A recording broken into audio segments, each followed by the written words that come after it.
نحمده ونصلي على رسوله الكريم أما بعد أعوذ بالله من الشيطان الرجيم وأقيموا الصلاة وآتوا الزكاة وأطيعوا الرسول لعلكم ترحمون صدقت يا ربنا. وقال رسول الله صلى الله عليه وسلم مفتاح الجنة الصلاة أو كما قال النبي صلى الله عليه وسلم. নামাজ পড়া সম্পর্কে আল্লাহ রাব্বুল আলামিন বলেন ওয়াকিমুস সালাতা ওয়া আতুজ যাকাত, পৃথিবীর মানুষেরা তোমরা নামাজ কায়েম করো, সালাত কায়েম করো, ওয়া আতুজ যাকাত, যাকাত প্রদান করো, ওয়া আতিউর রাসূল লাআল্লাকুম তুরহামুন, এবং দ্বিতীয় নির্দেশ দিয়েছেন রাসূলের আনুগত্য করো, লাআল্লাকুম তুরহামুন, যাতে তোমরা আল্লাহ রাব্বুল আলামিনের রহমত প্রাপ্ত হয়ে যাও। আল্লাহ পাক রব্বুল আলামিন তিনটি কাজের নির্দেশ দিয়েছেন, এরপর বলেছেন এই তিনটি কাজ করতে পারলে তোমরা আল্লাহ রাব্বুল আলামিনের রহমত প্রাপ্ত হবে। এক নম্বর কাজ নামাজ কায়েম করো, যাকাত প্রদান করো। দ্বিতীয় কাজ, তিন নম্বর কাজ হচ্ছে রাসূলের আনুগত্য করা।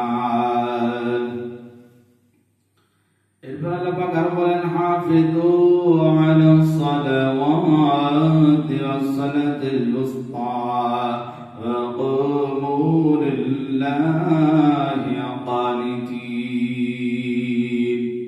আল্লাহ পাক বলে তোমরা নামাজগুলোর ব্যাপারে যত্নবান হও, ওয়াস সালাতিল উসতা, বিশেষ করে মধ্যবর্তী নামাজ, ওয়া কুমু লিল্লাহি কানিতিন, আর আল্লাহ রাব্বুল আলামিনের সামনে দাঁড়াও তোমরা বিনয়ের সাথে।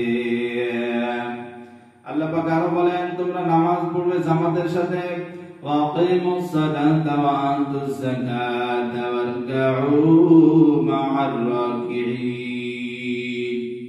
এতে আল্লাহ রাব্বুল আলামিন সূরা বাকারা 43 নম্বর আয়াতে রাব্বুল আলামিন বলেন আকিমুস সালাত, নামাজ কায়েম করো, আতুজ যাকাত, যাকাত প্রদান করো, ওয়ারকাউ মা'আর রাকিঈন।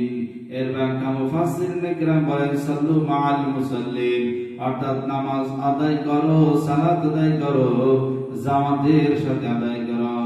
নবী সাল্লাল্লাহু আলাইহি ওয়াসাল্লাম বলেন যে একাকী নামাজ পড়ার থেকেও জামাতে নামাজ আদায় করলে 25 গুণ বেশি সওয়াব পাওয়া যায়। নবী আরো বলেন নামাজ আদায় করলে রব্বুল আলামিন তার জন্য জান্নাত ওয়াজিব করে দেন। মিফতাহুল জান্নাতিস সালাত, নামাজ জান্নাতের চাবি, সুতরাং জান্নাতে যেতে হলে অবশ্যই নামাজ পড়া লাগবে। আল্লাহ রাব্বুল আলামিন আরো বলেন যে as-salawatul khamsu wal jumu'atu ilal jumu'ati kaffaratun lima bainahunna। এই যে 5 ওয়াক্ত নামাজ এবং জুমার নামাজ, এই 5 ওয়াক্ত নামাজ এবং জুমার নামাজ কাফফারাতুল লিমা বাইনাহুন্না, এগুলোর মধ্যবর্তী সমস্ত গুনাহের জন্য কাফফারা স্বরূপ।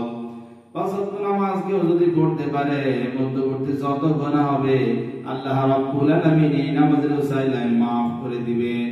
অতএব জুমার নামাজ পড়ে এক জুমা থেকে অপর জুমার মধ্যবর্তী যত গুনাহ হবে রব্বুল আলামিন সমস্ত গুনাহগুলো maaf করে দিবেন।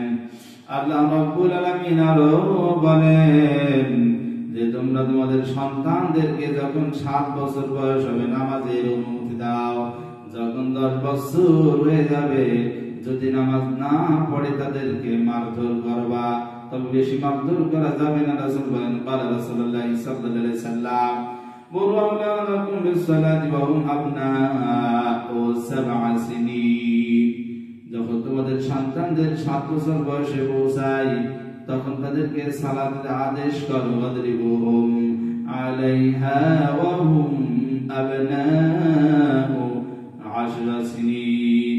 আর যখন 10 বছর হয়ে যায়, নামাজ পরিত্যাগ করার অপরাধে তোমরা হালকাভাবে প্রহার করো।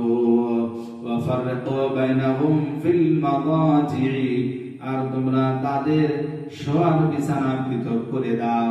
10 বছর বয়স হয়ে গেলে সন্তানদেরকে কোলের মধ্যে নিয়ে মা বাবা ঘুমাতে পারবে না।